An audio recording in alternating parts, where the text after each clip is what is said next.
இன்றைக்கி காலையில் பார்த்திங்கன்னா கொஞ்சம் வந்து லேட்டாக தான் எழுந்திரிச்சேன். ஸோ கட லஞ்ச் வேலையை வந்து பார்த்துட்டு இருந்தேன். ஏன்னா வந்து பாப்பா எந்திரிக்கிறதுக்குள்ளேயே நம்ம வந்து ரெடி பண்ணிடணும்.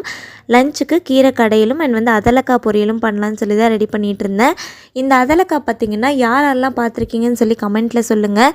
எல்லா ஊர்லேயும் கிடைக்குமா என்னன்னு தெரியல. எங்கள் மாமியார் ஊர்லேருந்து வாங்கி கொடுத்து விட்டுருந்தாங்க. ரொம்ப நல்லாயிருக்கும். கொஞ்சம் வந்து கசப்பாக இருக்கும், பட் வந்து டேஸ்ட்டு சூப்பராக இருக்கும். வெங்காயம் மிளகாய் மட்டும்தான் போட்டு வதக்கணும். ரொம்ப ரொம்ப நல்லாயிருக்கும். அண்ட் வந்துட்டு பாப்பாவுக்கு பிரேக்ஃபாஸ்ட்டுக்கு கீரை தோசை தான் ரெடி பண்ணிகிட்டு இருந்தேன். கொஞ்சமாக எண்ணெய் விட்டுட்டு 4 பல்லு பூண்டு, ஒரு சின்ன சைஸ் இஞ்சி, 1/2 டீஸ்பூன் சீரகம், இது கூடவே க்ளீன் பண்ணி வச்சுருக்க கீரை, எந்த கீரை வேணாலும் எடுத்துக்கோங்க. நல்லா ஒரு 2 நிமிஷம் வதக்கிட்டு அதை அரைச்சிட்டு மாவில் வந்து டைரெக்டாக ஆட் பண்ணிக்கோங்க.